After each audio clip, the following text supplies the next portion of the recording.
तो जब आपके सब्सक्राइबर कम थे तो कैमरा ऑन करके जयेश सर के सामने भागे जा रहे थे, कैमरा ऑन करके गौरव तनेजा सर के सामने। लीगल बंजारा की क्या कोई पर्सनल लाइफ में गर्लफ्रेंड या ऐसा कुछ है?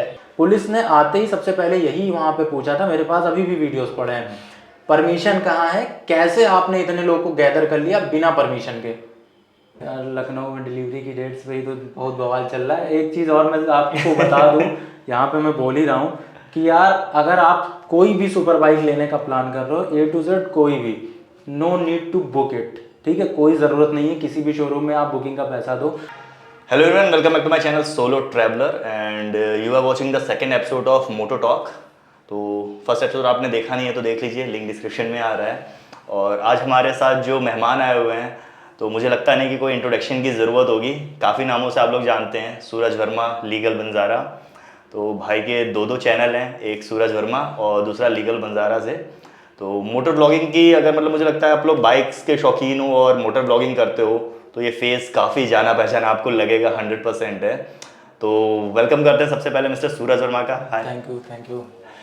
तो पहले तो मैं सबसे पहले थैंक्स बोलना चाहूँगा कि आपने थोड़ा टाइम निकाला एंड हमें मौका दिया कि आपके फैंस जो हैं, काफ़ी लोग होते हैं एक्चुअली व्लॉगिंग देखते हैं बट उनको सिर्फ बाइक्स के बारे में पता चलता है, बट जो उसके पीछे जो बंदा है जो ये सारी मेहनत करके उन तक ये इन्फॉर्मेशन ला रहा है और उसके बारे में ज़्यादा इन्फॉर्मेशन नहीं होती है, क्योंकि इंस्टाग्राम पोस्ट होता है, थोड़ी बहुत चीज़ें होती हैं, उनसे उतनी ज़्यादा डिटेल इन्फॉर्मेशन नहीं मिलती है। बिल्कुल। तो यहाँ से ये जानने को मिलेगा कि आपका स्ट्रगल कैसा रहा और बाकी आपकी पर्सनल लाइफ कैसे चल रही है, कैसे दोनों चीज़ें आप मैनेज कर ले रहे हो, ये सारी चीज़ें। तो सबसे पहले स्टार्ट तो मैं ये करना चाहूँगा कि आपके चाइल्डहुड से कि आपकी जो अपब्रिंगिंग थी वो कैसी रही, लखनऊ कैसे आना हुआ, बचपन कहाँ बीता आपका? देखो मैं मतलब बाय बर्थ गांव का ही हूँ, तो गांव में ही मैं जन्म लिया और उसके बाद करीब 7 साल तक गांव में ही रहा हूँ। तो वहाँ मैं खेती होती देखता था दादाजी लोगों के साथ में, लेकिन पापा यहाँ रहते थे प्रॉपर।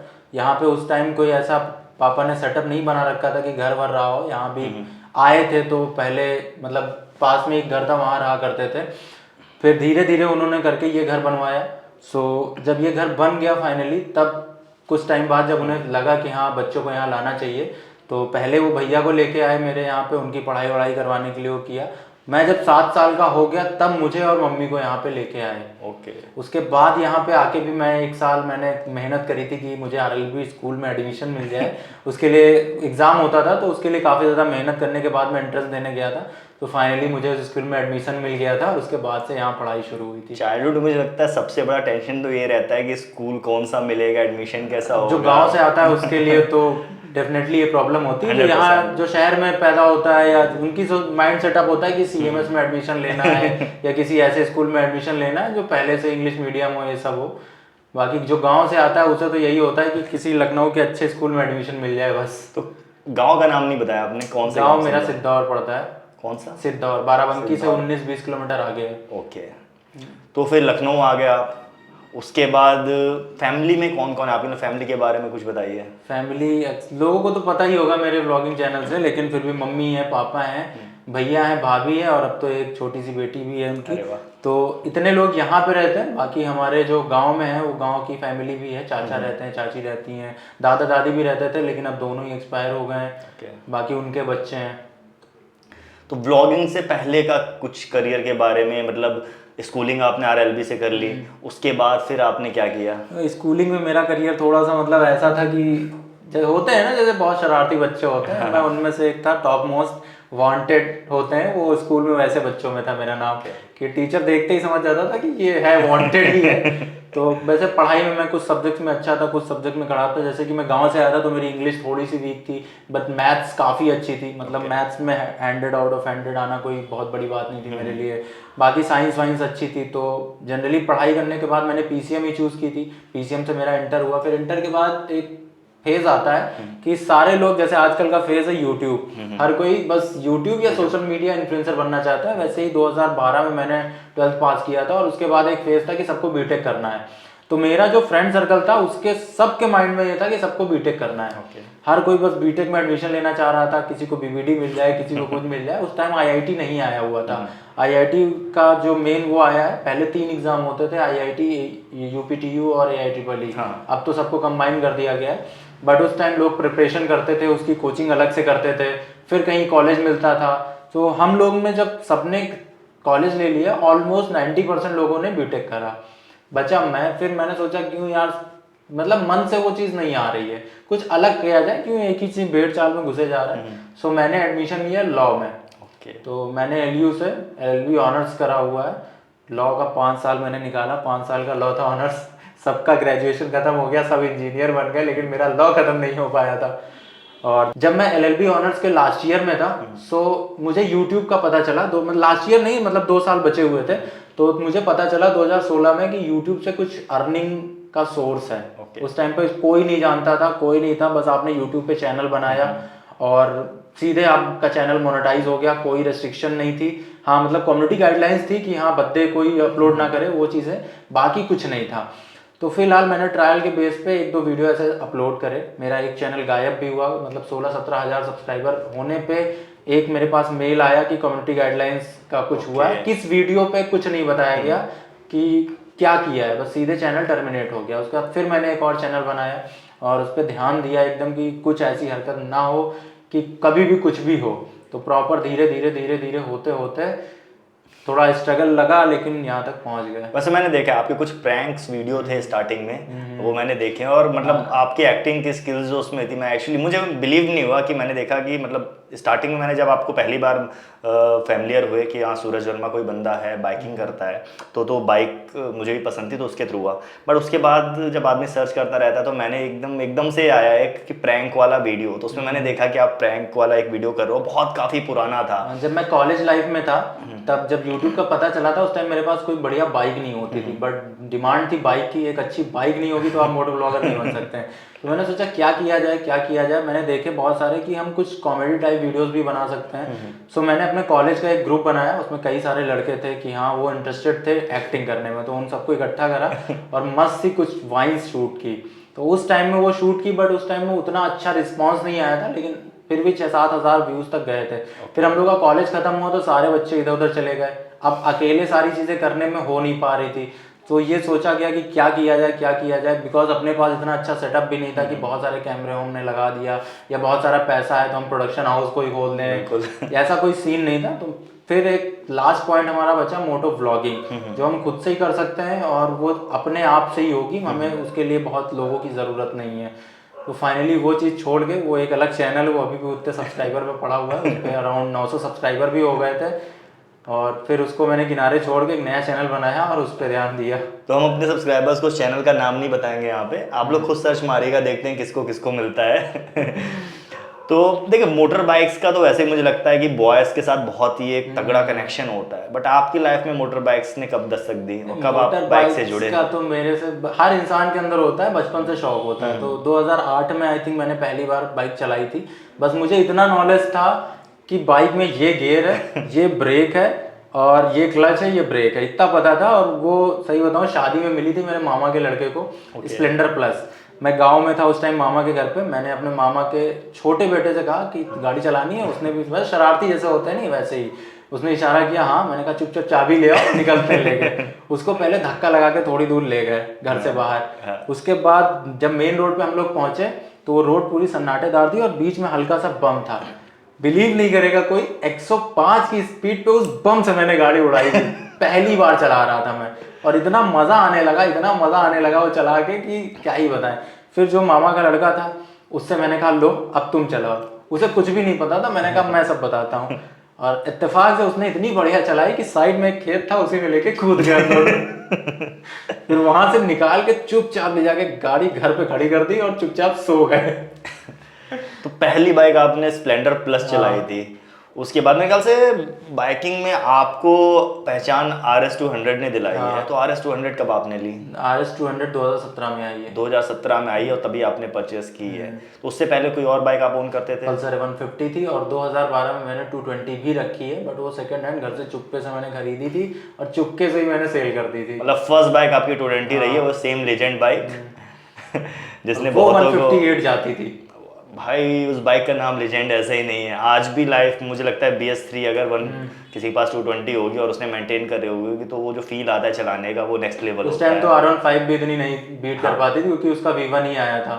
तो वो भी उस कैपेबल नहीं थी कि 220 को बीट कर पाए। और खिताब था fastest Indian bike Pulsar 220F black edition, और जो पूरा ओवरऑल ब्लैक एडिशन आया था वो कितनी ज़्यादा मतलब मस्त दिखती थी, मज़ा आ जाता। उस समय तो मेरे पास पैसे भी नहीं थे कि मैं खरीद पाऊँ। मैंने खरीदी थी सेकेंड हैंड, 30,000 में ली थी, और घर पे नहीं खड़ी करता था, एक फ्रेंड के यहाँ खड़ी करता था, फिर वहीं से जाता था, उठाता था, चलाता था, उसी घर पे खड़ी होती थी, फिर वहीं से सेल कर दी थी। घर पे किसी को पता चल जाता तो पता ये था कि पापा जी सुताई कर देंगे हमारी कायदे से। तो फिर उसके बाद आपने सूरज वर्मा नाम से मोटो व्लॉगिंग चैनल बना लिया। तो अभी तो मतलब काफ़ी अच्छे मुकाम पे आप पहुंच गए हो, मोर देन 8 लाख सब्सक्राइबर हैं आपके वहाँ पे। और बट स्टार्टिंग का जो फेज़ था वो कैसे बीता, आपने कैसे व्लॉग्स डाले, कैसे बनाया, इन्फॉर्मेशन कहाँ से मिली आपको इन सब चीज़ों की? यार स्टार्टिंग में देखो, लखनऊ में सबसे टफ टास्क होता है, दो चीज़ें होती हैं बेसिकली, लोग समझ नहीं पाते हैं कि मोटो व्लॉगिंग एक अलग चीज़ है और बाइक जो रिव्यू करते हैं या कंपैरिजन करते हैं वो एक डिफरेंट चीज़ है। ठीक है, वो बाइकर्स के लिए उनको एक अलग नाम दिया जाता है कि वो मीडिया पर्सन है, लेकिन जो मोटो व्लॉगर होते हैं वो अपनी ज़िंदगी को लेके कैमरे के थ्रू बात करते हैं, वो होते हैं मेन मोटो व्लॉगर। तो मैं मोटो व्लॉगर बनना चाहता था, लेकिन मुझे ये था कि कैसे अपना नाम बताऊं कि लोगों को पता कैसे चले कि कोई सूरज वर्मा है। ये सबसे टफ टास्क है, क्योंकि आजकल वो काम बहुत लोग कर रहे हैं और उन बहुतों से कुछ अलग करना पड़ेगा, तभी लोग आपको देखेंगे, अदरवाइज कोई नहीं देखेगा। आप कितना भी अच्छा कंटेंट बना लो, कितना भी अच्छा कैमरा यूज कर लो, कुछ भी कर लो, कोई नहीं देखने वाला। कुछ चीज़ें वायरल होती हैं, या तो आप रोड रेज कर लो, या तो कोई लड़की ले आओ कंटेंट में, या तो कुछ ऐसा दिखाओ जिसमें बस बहसबाजी, यही मतलब रोड रेज ही है। बिल्कुल, यही सारे, कुछ गलत चीज़ होगी तो वो लोग तुरंत देखेंगे और कोई अच्छी चीज़ होगी तो नहीं देखेंगे। जैसे एक टाइम पे था कि सिनेमैटिक जब मुंबई का निखिल सर लेके आए थे, ड्रोन से पहला सिनेमैटिक मैंने उन्हीं के उस पर देखा था, तो कितना बढ़िया लगता था, हम लोग इंटरेस्टेड रहते थे। लेकिन आजकल अगर हम सिनेमैटिक्स डालते हैं तो लोग स्किप करते हैं। मैंने किसी को नहीं देखा कि सिनेमैटिक बैठ के कोई देख रहा हो। 100%। तो जितनी अच्छी चीज़ें होती हैं वो लोग अवॉइड करते जा रहे हैं। लोगों को आजकल जो पसंद आ रहा है वो यही सारी चीज़ें हैं। तो फिलहाल टॉपिक से हट गया थोड़ा, मेन इस पे आते हैं कि मैंने चूज़ की बाइक, कि अगर मैं मोटो व्लॉगिंग शुरू करूंगा तो मुझे कुछ डिफरेंट करना पड़ेगा, तब लोग देखेंगे। तो मैंने सबसे पहले बाइक का टॉपिक चूज़ किया, क्योंकि जब लोग सर्च करते हैं तो उस बाइक के बारे में सर्च कर रहे हैं, पहले मुझे नहीं सर्च कर रहे हैं। तो बाइक्स के सजेशन में वीडियो आएंगे तो वो लोग मुझे देखेंगे तो मुझे जानेंगे कि हाँ ये बंदा है। तो इसमें भी एक टास्क है कि हमें ट्रेंडिंग टॉपिक चाहिए होते हैं। लोग पुरानी चीज़ें नहीं देखते हैं, कौन सी बाइक लॉन्च हो रही है, कैसे लॉन्च हो रही है, कहाँ आ रही है, ये सबसे बड़ा टास्क। लखनऊ में सबसे बड़ी दिक्कत थी, किसी शोरूम में जाओ और उनसे कहो कि मुझे बाइक चाहिए रिव्यू के लिए, तो तुरंत मना कर देते थे। ये तो मैं समझ सकता हूँ। आज भी बहुत सारे शोरूम में प्रॉब्लम है कि वो लोग बाइक नहीं देते हैं कि भैया यहाँ पे बाइक अवेलेबल नहीं है, हम प्रमोट नहीं कराना चाहते हैं, ठीक है, या हमें प्रमोट नहीं करानी है। अब क्या है, अब चीज़ें बदल रही हैं धीरे धीरे। अब ब्रांड खुद हमें भेज रहा है क्योंकि हम उस काबिल हो गए हैं। मैं आपको दिखा भी सकता हूँ, इंस्टाग्राम पे मैंने पल्सर बजाज को मैंने एक मैसेज किया था कि sir I am YouTuber from Lucknow, मैं बजाज की बाइक का रिव्यू करना चाहता हूँ और मुझे बाइक्स प्रोवाइड करा दीजिए आप। उसका रिप्लाई 4 दिन पहले आ रहा है। आपने अभी 4 दिन पहले मेल कब किया था आपने? मैंने 2020 में किया था भाई साहब 3 साल। तो मैंने उन्हें जस्ट टाइप किया कि मैंने 3 साल पहले आपको मेल किया था, उसका रिवर्ट आप आज दे रहे हो। तो उन्होंने कहा सॉरी सर, अभी अपोलोजाइज और हमसे छूट गया ये। तो मैंने कहा अब मैं चार्ज करता हूँ, जब आपके पास 2 लाख रुपए देने की हिम्मत हो तब आप मुझे मैसेज करना, क्योंकि उस टाइम जब मैं फ्री में आया था तो आपने मुझे कोई भाव नहीं दिया, तो अब मैं ऐसे भाव नहीं देता हूँ। तो ये थोड़ा सा चेंज हो चुका है सिनेरियो कि जिस शोरूम में हमें खड़े रहना पड़ता था वहाँ पे अब हम नहीं जाते हैं बिल्कुल भी, क्योंकि भैया अब सारी चीज़ें हम पेड करते हैं कि अगर आपको अपना रिव्यू कराना है तो पेड करो, या फिर हमें स्क्रिप्ट मत दो कोई कि ये बोलना है बाइक के बारे में। फिर अगर हमें कोई चीज़ खराब लगेगा तो हम ऑडियंस को बताएंगे कि ये खराब है, या तो वो चीज़ फेस करने की हिम्मत रखो, या तो मोटो व्लॉगिंग चैनल तो आपका काफ़ी अच्छा चल गया और आपने एक न्यू तरह की मोटो व्लॉगिंग जो ड्रैग रेस बोलते हैं उसको भी इंट्रोड्यूस किया, क्योंकि मुझे लगता है अगर ड्रैग रेस का नाम लूँगा तो कुछ चुनिंदा ऐसे मोटो ब्लॉगर्स हैं जिनका नाम आता है, उसमें एक आपका नाम भी है। तो ये एक नई तरह की ब्लॉगिंग थी जिसको आपने स्टार्ट किया और उसकी वजह से काफ़ी एक अच्छी पहचान भी मिली और ये काफ़ी लोग अब स्टार्ट कर चुके हैं। बट काफ़ी अच्छा आपका चैनल चलने लगा था। उसके बाद फिर आपने एक नया चैनल बनाया लीगल बंजारा,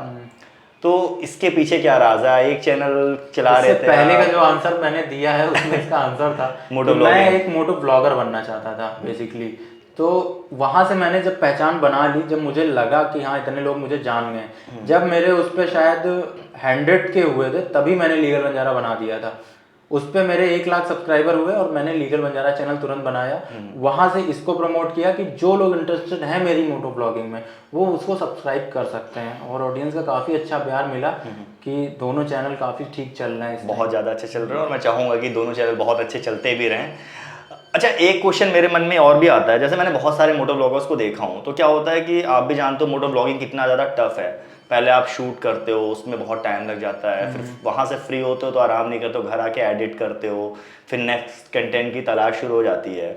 तो बहुत सारे मोटो ब्लॉगर हैं जो इसमें बहुत ज़्यादा बिजी रहते हैं, बट आपकी मोटो ब्लॉगिंग भी चल रही है, फैमिली के साथ भी काफ़ी आप टाइम देते हो, और आपका एक जो फ्रेंड सर्कल है वो भी मैं देखता हूँ काफ़ी ज़्यादा स्ट्रॉन्ग है। पप्पन पिल्लो जी हैं और भी बहुत सारे दोस्त हैं जो आपके मोटो मतलब चैनल पे अक्सर आते रहते हैं, उनके साथ अक्सर आप टाइम स्पेंड करते हो। तो कैसे मैनेज करते हो ये दोनों चीज़ें? यार ये बहुत टफ है। पप्पन की बात करूं तो वो तो भाई ही है, तो घर ही पे रहता है साथ में, इसलिए वो रहता ही है परमानेंट। और उसने भी अपनी लाइफ ऐसे बिजी कर रखी है कि जॉब वर्क फ्रॉम होम चलता है तो वो यहाँ टाइम दे देता है। बाकी ऋषि है जो कभी कभी भी आ जाता है, उसको टाइम रहता है, मैं फ़ोन करता हूँ, अगर फ्री रहता है तो चला आता है। बाकी एडिटिंग की बात करें तो 2 चैनल की जो एडिटिंग है वो वाकई में बहुत टफ है। मैं कभी कभी फ्रस्ट्रेट होकर मैं बंद कर देता हूँ और मैं ये सोचता हूँ कि काश मैं एक एडिटर हायर कर लूँ। फिर प्रॉब्लम यही होती है कि मैं अपना सिस्टम ऐसा नहीं छोड़ सकता उसके पास कि हाँ छोड़ दूँ। बहुत सारी प्रॉब्लम्स सोचने को मिलती है कि मुझे पता है कौन सा डेटा कहाँ पे है, मैंने कब क्या बोला है, वो क्लिप मुझे पहले ऐड करनी है। अगर कोई नया बंदा ऐड करेगा तो 3-3 4-4 घंटे बैठा रहेगा। तो एक ये भी पॉइंट है। लेकिन कई बार दिमाग में आता है कि एक एडिटर रख लेना चाहिए, क्योंकि घर पे हूँ तब प्रॉब्लम नहीं है, लेकिन जब मैं ट्रिप में हूँ तो प्रॉब्लम ज़रूर फेस करने को मिलती है कि मैं क्या एडिट करूँ। वहाँ पे जब मुझे नेट की प्रॉब्लम फंसती है तो मेरे पास डेटा होते हुए भी मैं अपलोड नहीं कर पाता हूँ। तो मेन प्रॉब्लम तब आती है। पर्सनल लाइफ पे आ गए हैं तो मुझे लगता है बहुत लोगों को पता नहीं होगा, मैं भी जानना चाहता हूँ कि पर्सनल लाइफ में और क्या है जो राज आपने छुपा रखे हैं। सूरज वर्मा लीगल बंजारा की क्या कोई पर्सनल लाइफ में गर्लफ्रेंड या ऐसा कुछ है? भाई ये सारी चीज़ें जो हैं वो ऑन कैमरा शेयर नहीं करनी चाहिए, मैं सबको बताऊंगा। इसीलिए कभी भी मैंने ऐसी बातें कुछ ऑन कैमरा शेयर भी नहीं करी, बिकॉज जब तक वो पर्सनल है तभी तक ठीक है। एक बार जब वो पब्लिक हो जाती हैं तो उनमें कंट्रोवर्सी भी होने लगती है, बहुत लोगों के नाम खराब होने लगते हैं। तो मैं नहीं चाहता कि किसी का नाम खराब हो, इसीलिए पर्सनल लाइफ इतनी ज़्यादा पर्सनल जो है वो पर्सनल ही रहे, ज़्यादा ठीक है। अच्छा, एक छोटी सी बात थी मुझे पता चली, जैसे आप भी जानते होंगे कि हम लोग के काफ़ी कॉमन फ्रेंड्स हैं। तो क्या होता है, लोग कई बार एक चीज़ समझ नहीं पाते हैं कि जैसे मुझे एक छोटा सा एक हादसा था, मुझे पता चला कि आप कहीं एक्सप्रेसवे पे गए थे और वहाँ पे कुछ आपके सब्सक्राइबर आए, आप 2 से बात कर रहे थे, एक बंदे ने आपकी गाड़ी की चाबी घुमाई और राइड लेके आ गया और आपने कुछ भी नहीं बोला उसको। और एक्चुअली मतलब कई लोग होते हैं नॉर्मल, उनकी बाइक पे अगर कोई बैठ भी जाता है तो काफ़ी गुस्सा हो जाते हैं। तो 8 लाख सब्सक्राइबर आपके हो चुके हैं, एक अच्छा मुकाम आ चुका है, बहुत लोग आपसे मिलना चाहते हैं, टाइम लेते हैं, उसके बाद भी इतना डाउन टू अर्थ रह के अगर आप रह लेते हो तो इस चीज़ को कैसे आप मैनेज करते हो? यार मैनेज करना थोड़ा सा टफ है। अब किसी को ऐसे दिल पे लग जाती है बात तो दिक्कत होती है ना, कि अगर मैं उसे वहीं पे मना करता कि यार चाबी को, मैंने उसे बाद में समझाया था हालांकि कि ऐसे यार नहीं निकाला करो। देखो प्रॉब्लम मुझे बाइक देने में नहीं है, बाइक चली गई कोई बात नहीं, बाइक फिर आ जाएगी। बट अगर उसको कहीं कुछ हो गया ना तो उसकी फैमिली को जवाब मुझे देना पड़ेगा, जो मैं नहीं कर पाऊंगा। तो मेन प्रॉब्लम ये है, और वो बच्चा उस टाइम ये नहीं समझेगा क्योंकि उसका मेंटल लेवल उस उतना नहीं अभी पहुंचा है कि वो इन सारी चीज़ों से फेस कर सके। तो मेन प्रॉब्लम वो है। मुझे बाइक देने में किसी को कोई आपत्ति नहीं अगर वो कैपेबल है उसको हैंडल करने में, बट इन केस कहीं भी कोई हादसा हो गया ना तो सारा फिर मेरे ऊपर आना है, ये सबसे बड़ी प्रॉब्लम है। तो है। अब बात करते हैं ZX10R की, क्योंकि सूरज वर्मा चैनल तो बहुत अच्छा चल रहा था, बट मुझे लगता है जो बूस्ट आपके लीगल बंजारा चैनल को मिला था, हाँ बूस्ट इसलिए मिला क्योंकि मैं डेली ब्लॉगिंग कर नहीं पा रहा था और मुझे डेली ब्लॉगिंग के लिए एक अच्छी बाइक चाहिए थी। तो मैंने लोगों से भी यही कहा था कि जिस दिन से मेरी सुपर बाइक आएगी उस दिन से डेली ब्लॉगिंग शुरू होगी, क्योंकि बहुत सारे कमेंट्स भी आ रहे थे कि भाई आप डेली ब्लॉगिंग करो, डेली ब्लॉगिंग करो, बट क्या दिखाएं यार। अब जैसे इस टाइम मेरे पास बाइक नहीं है तो मेरे दिमाग में कुछ चीज़ें नहीं आ पाती हैं। अब बाइक होने के बाद मेरे पास बहुत चीज़ें हैं, मैं उसको लेकर ट्रिप पे जा सकता हूँ कंटिन्यू, कोई प्रॉब्लम नहीं। बट जब तक बाइक नहीं होती ना दिमाग थोड़ा सा मेन लेवल पे नहीं होता है कि करना क्या है यार, क्या एक घर से दूसरा घर ही रोज दिखाते रहेंगे, इसीलिए बस थोड़ी सी प्रॉब्लम हो जाती है। तो वही बाइक क्यों चूज किया आपने ZX10R? बिकॉज यार मेरे पास ऑप्शन थे, मुझे S1000RR पहले से बहुत पसंद थी और मुझे लेनी भी वही थी। बट सबको जैसा कि पता है कि आयुष ने प्लान कर रखी थी S1000RR लेने की, वो उसकी फेवरेट बाइक है। तो मैंने सोचा कि एक घर में यार 2 बाइक आ रही हैं, एक ही उसका कोई मतलब नहीं है, S1000RR वो ले ही रहा है तो कोई डिफरेंट बाइक ली जाए। सो मैंने और बाइक्स देखी तो 28 लाख एक प्राइस के बाद जो डुकाती है वो मेरे को समझ में नहीं आती बिकॉज ऑफ उसकी आवाज़। आवाज़ उसकी ऐसी है कि तुम सुन लोगे जनरेटर स्टार्ट है। Exactly. ठीक है, कानों को भी पसंद आनी चाहिए आवाज़। या तो और महंगे में जाओ, तो उसके और ऊपर के मुझे कोई भी चीज़ें समझ में नहीं आई बिकॉज एक ZX-10R ऐसी थी जिसमें क्रूज कंट्रोल मिल रहा था, इलेक्ट्रॉनिक्स भी अच्छे मिल रहे थे, ना तो ये चीज़ें R1 में है ना ही RRR में है, तो इनको भी मैंने सेगमेंट से हटा दिया। बची बूजा इतनी कॉमन हो चुकी है और बूजा मतलब अंडर पावर फील होने लगी। जिन लोगों ने नहीं चलाई है उनको नहीं पता होगा, उनके दिमाग में एक चीज़ बस गई कि बूजा बहुत फास्ट है, 1300 सीसी का इंजन है, बहुत फास्ट है।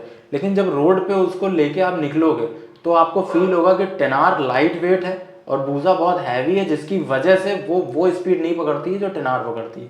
तो मुझे थोड़ा सा स्पीड से प्यार है, जैसा कि ड्रैग रेस में आप लोग ने देखा ही है, तो मैं ZX-10R पे गया इसीलिए। ओके। वरना जब जिसका 3rd जनरेशन आया था बूजा का, तो हम लोग लैपटॉप पे बैठ के देख रहे थे कि 3rd जनरेशन ऑर्डर करें, फिर अचानक से देखा कि ZX-10R का भी नया अपडेट आ गया। सो मैंने कहा कि अब ZX-10R के साथ ही जाना है। बूसा एक्चुअली बहुत ज़्यादा बल्की भी है। अगर नॉर्मल आप सिटी में भी राइड करते हो तो मोड़ने में, टर्न करने में भी काफ़ी ज़्यादा वो रहती है।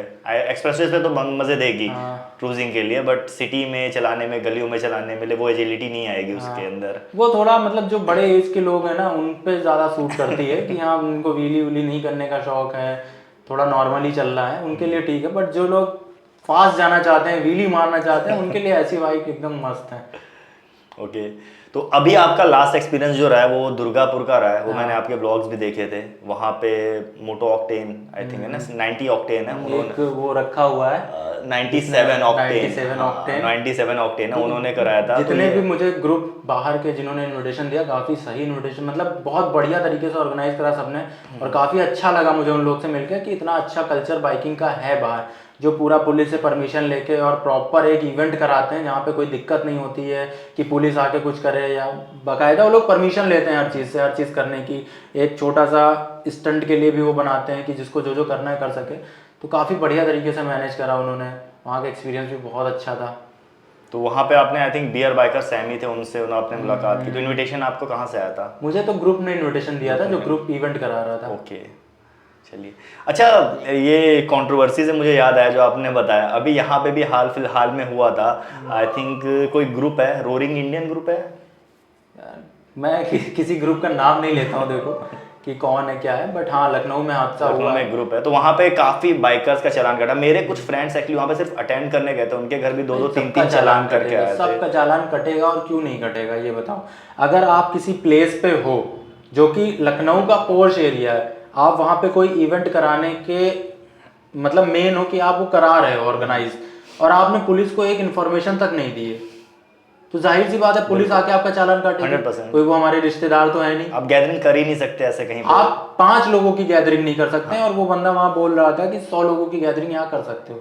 क्यों कर सकते हो यार? बाइक 100, अगर आपने कोई इवेंट रखा है 100 बंदे आ रहे हैं तो 100 बाइक्स आएंगी। एग्जैक्टली।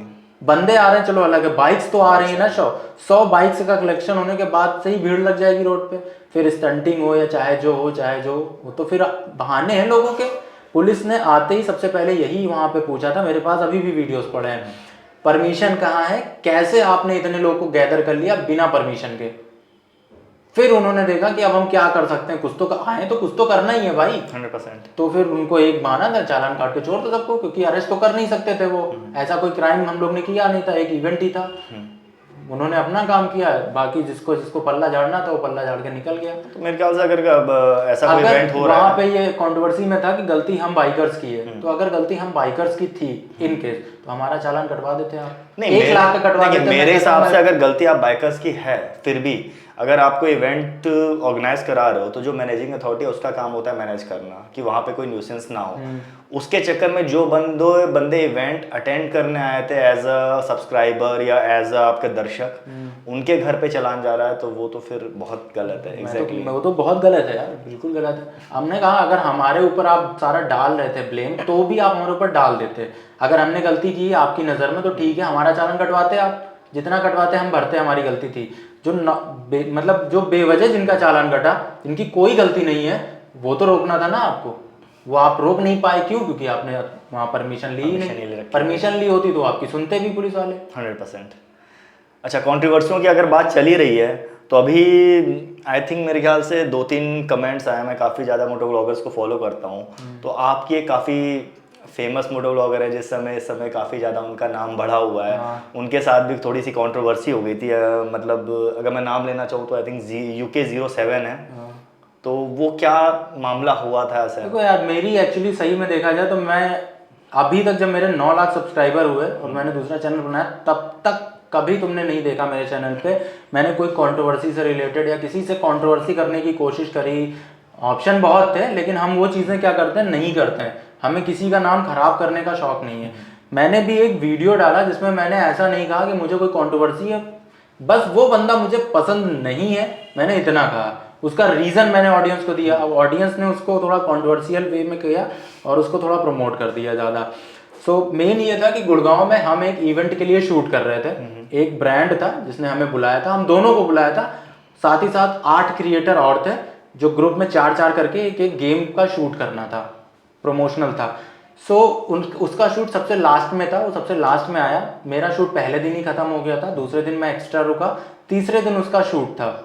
तीसरे दिन मैं रुका, मैंने सोचा चलो मिलते हैं। जब यहाँ तक आ ही गए तो सारे क्रिएटर से बातचीत हो गई थी, सारे क्रिएटर्स बढ़िया थे एकदम, बस एक वही बचा था। मैंने सोचा चलो इनसे भी मिल लेते हैं यहीं पे। तो जब वो बंदा आया, उसका शूट खत्म हुआ, उससे पहले हम लोग एक ही होटल में स्टे कर रहे हैं, ठीक है? एक ही होटल है, अगल बगल रूम है, एक ही उस ब्रांड के लिए शूट कर रहे हैं। तो जब आप भी क्रिएटर हो, मैं भी क्रिएटर हूँ, सपोज हम XBHP के साथ राइड कर रहे थे, जयेश सर वहाँ थे, मैं था, मैं उनके पास जाता, जयेश सर के पास, मैं कहता सर आपके साथ एक वीडियो शूट करना है, मैं कर लूँ? हेलो सर, नहीं नहीं नहीं, टॉक टू माई मैनेजर, मैं ऐसे बात नहीं करता। तो वो थोड़ा ऑकवर्ड लगता एग्जैक्टली कि आप कुछ बिजी नहीं हो, आप कोई ऐसा काम नहीं कर रहे हो जिसके बीच में मैं इंटरप्ट कर रहा हूँ आपको। आप भी क्रिएटर हो, मैं भी क्रिएटर हूँ, और ऐसा नहीं कि मैं 1-2 हज़ार वाला क्रिएटर हूँ कि आप ऐसे बिहेव करो। तो वो चीज़ मुझे ऑकवर्ड लगी। पहले तो मैंने थोड़ा वो किया, फिर मैंने कहा चलो ठीक है जवाब नहीं, अब मुझे नहीं करना। मतलब जिस बिहेवियर में उन्होंने बात करी, अगर उनके पास टाइम नहीं था वो कह सकते थे कि हाँ भाई अभी मैं थक गया हूँ, कल कर लेते हैं, या नेक्स्ट आप इनका नंबर ले लो, नेक्स्ट हम शेड्यूल कर लेंगे। एक बात करने का तरीका होता है, एग्जैक्टली वो तरीका ही आपको बता देता है कि क्या है। उसके बाद भी हम लोग को जाना सेम ही होटल में था, तो मैंने ऑफर किया कि हम लोग मेरी कार में चल सकते हैं। उसको भी उन्होंने गलत वे में कई चैनलों पे बताया कि वो गलत, मैं किसी कार में बैठ के क्यों जाऊं। चलो वो भी ठीक है, आप मेरी कार में बैठ के नहीं जा सकते, it's your choice. Same hotel में पहुंचे थे, सेम काउंटर पे खड़े थे, तब भी वो बोल सकते थे कि भाई यार मतलब दिल पे लेने वाली बात नहीं है, कोई बात नहीं, बाद में कर लेंगे, ठीक है। लेकिन तब भी वो कुछ नहीं बोला। फिर एक बार यहाँ पे लखीमपुर के आसपास ही आया हुआ था कहीं, तब तक मैंने कोई वीडियो नहीं बनाई थी। फिर मैंने वात्सल्य का मेरे पास फोन आया कि भैया मेरे सामने हैं, बताइए क्या करें। तुमने कहा जाओ उनसे एक बार पूछ लो जरा कि जानते हैं मुझे, मैंने ऐसा बोला था या नहीं। तो जब वत्सल उनके पास गया और पूछा कि आपका ऐसा कुछ हुआ था सिनेरियो, तो उसने साफ मना कर दिया कि मैं ऐसे किसी बंदे को जानता ही नहीं हूँ। मैंने सोचा कि मुझे एक बार बताना चाहिए कि कौन हूँ मैं, क्योंकि वो बंदा जानते हुए भी अगर ये चीज़ कह रहा है, वो तब भी कह सकता था कि हम दोनों में कोई मिसअंडरस्टैंडिंग हुई है, या भाई उस टाइम थोड़ा सा मैं थका हुआ था तो मैं बात नहीं कर पाया, मैं बात करता हूँ बाद में उनसे, कुछ भी कह सकता था। बट उसका जो अपना ईगो था या जो भी था, सेटिस्फाई करने के लिए उसने जो भी जवाब दिया, उसके बाद मैंने जब उस पर एक वीडियो बनाया, तब उसकी एक कंट्रोवर्सी हुई मोबाइल को लेके। तब जिनके साथ उसकी कंट्रोवर्सी हुई थी, करण भाई का, उनका मेरे पास मैसेज आया था कि प्लीज़ भाई सपोर्ट करिए, मैं गलत नहीं हूँ, फिर भी वो बंदा मेरा नाम खराब कर रहा है। तो मुझे लगा कि करण भाई का साथ देना चाहिए, बिकॉज जो प्रूफ उन्होंने भेजे थे उससे साफ पता चल रहा था कि सामने वाला बंदा गलत है। तो मैंने उसकी छानबीन करी, और मुझे जब रियलाइज़ हुआ कि वाकई में वही बंदा गलत है, तब मैंने करण भाई के लिए उसके ऊपर 1-2 वीडियो और बनाई। फिर लोगों ने उनमें छोटे छोटे पॉइंट्स उठा के, मेरी छोटी छोटी जो बातें हैं उनको उठा के अपने ब्लॉग्स में लेना शुरू किया, और उसको बड़ी सी कंट्रोवर्सी क्रिएट का पूरा वो दे दिया। तो वो कंट्रोवर्सी आज भी चली ही रही है। देखिए, जितना मेरे को समझ में आता है ना कि हम लोग जो क्रिएटर्स होते हैं, तो जो भी मुकाम अचीव करते हैं वो सब सब्सक्राइबर्स की वजह से होता है। तो इन केस अगर कोई क्रिएटर नहीं भी है, नॉर्मल कोई सब्सक्राइबर भी अगर हम कहीं पे खड़े हैं, अप्रोच करता है कि भाई एक फोटो ले लें या 1 मिनट ब्लॉग में बना रहा हूँ आ जाऊँ, तो कभी उसमें मना नहीं करते। मैंने आपको कभी मना करते नहीं देखा। वैसे मैंने उससे 2 ही मिनट कहा था, 2 मिनट में पता नहीं क्या हो जाता उसे, बस हाय हेलो करना था। अब चलो ठीक है, आप नहीं कर रहे हो तो जब आपके सब्सक्राइबर कम थे तो कैमरा ऑन करके जेस सर के सामने भागे जा रहे थे, कैमरा ऑन करके गौरव तनेजा सर के सामने उस भागे समय जा अगर रहे वो थे। लोग ऐसा बोल देते हाँ, कि ये तो क्या हो रहा है एकदम से, कैसे बिना परमिशन के आपने कैसे शूट कर लिया। मुझे ऐसा रियलाइज हुआ कि उस बंदे का प्रॉफिट जहाँ होता है, जहाँ से उसको ऑडियंस मिल रही होती है या जिसके सब्सक्राइबर बेस उससे ज़्यादा हो, वो वहीं जाता है। बस आप कभी भी आप ये नहीं देखोगे कि अपने से छोटे क्रिएटर जहाँ से उसे कोई फायदा ना हो वो उनके साथ वीडियो शूट भी करता है। तो चलिए, कंट्रोवर्सीज की तो बात हो ही गई। अब इससे पहले थोड़ी देर पहले हम लोगों ने बात की, तो उसमें आपने आयुष की भी बात की थी।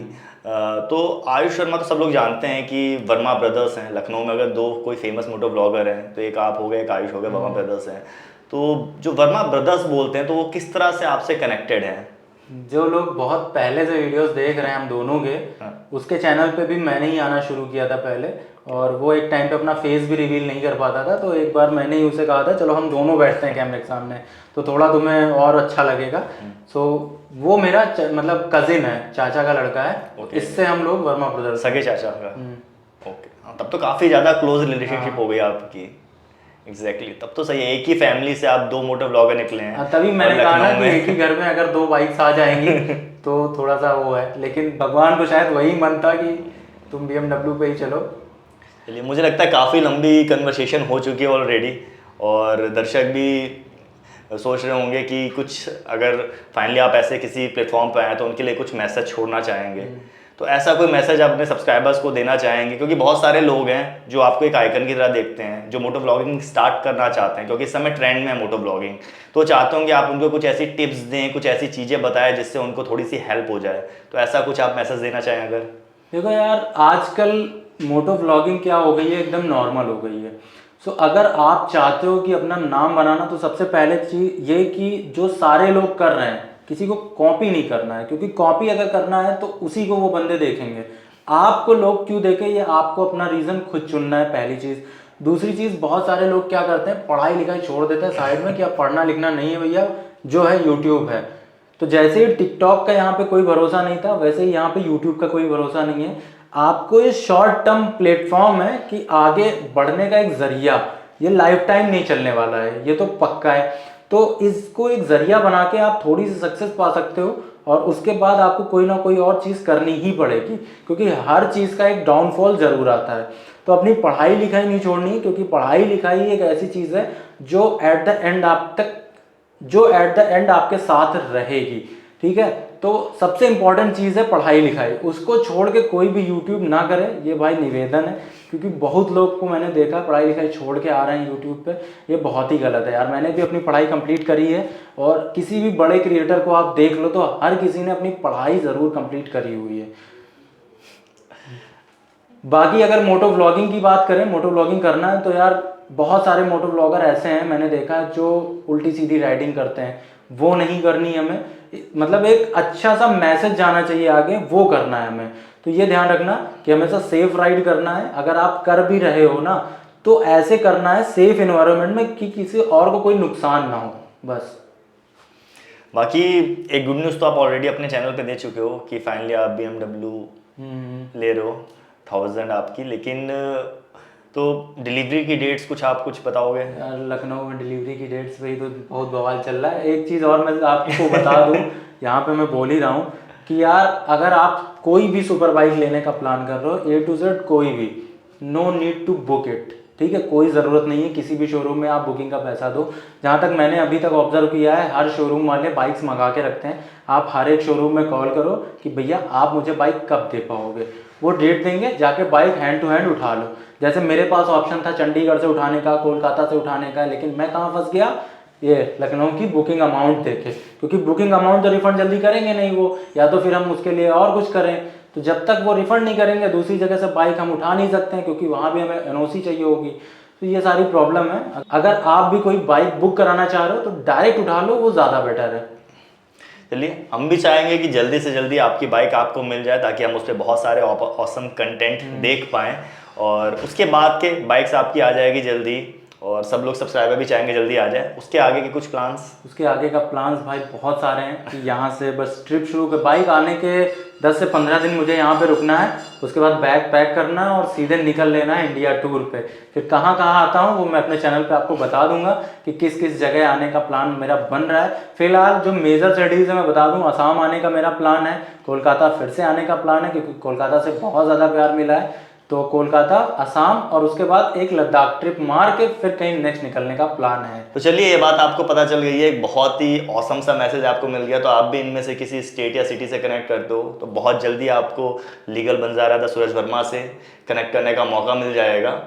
और मुझे भी काफ़ी अच्छा लगा आपसे मिलके। और सबसे अच्छी बात तो ये मुझे लगी कि मतलब मैं तो पहले भी 1-2 बार मिल चुका हूँ, बट मुझे स्टार्टिंग में जब आपसे मिलता था मुझे नहीं पता था कि आप इतने ज़्यादा हम्बल हो, इतनी सारी चीज़ें हो। एक चीज़ मैं और बताना चाहूँगा कि शूट करने के लिए कोई खास जगह मेरे पास नहीं थी। तो ये जो शूट हो रहा है आप लोग ने ये देख ही लिया होगा, तो ये भी सूरज वर्मा है उनके स्टूडियो में ही मैं कर रहा हूँ। इन्होंने ऑफर किया कि आप मेरे स्टूडियो में आके कर सकते हो, यहाँ पे लाइटिंग बाकी सारी चीज़ें अच्छी हैं। तो is a such a humble person. तो इसी के साथ ये ब्लॉग में एंड करता हूँ। बाकी अगर आपको कोई भी क्वेश्चन पूछना है तो आप लोग इनके चैनल पे जाके पूछिए। इनका सोशल मीडिया हैंडल यहाँ पे डिस्प्ले हो रहा है, सबको आपको पता होगा, वहाँ पे जाके इनसे डायरेक्ट पुटअप कर सकते हैं। काफ़ी अच्छा कन्वर्सेशन ये अपना मेंटेन करते हैं अपने सब्सक्राइबर के साथ। इसी के साथ ये ब्लॉग मैं एंड करता हूँ, आप अपने स्टाइल से एंड कर दीजिए। चलो गाइस, मिलते हैं नेक्स्ट वीडियो में। सी यू सून, बाय बाय।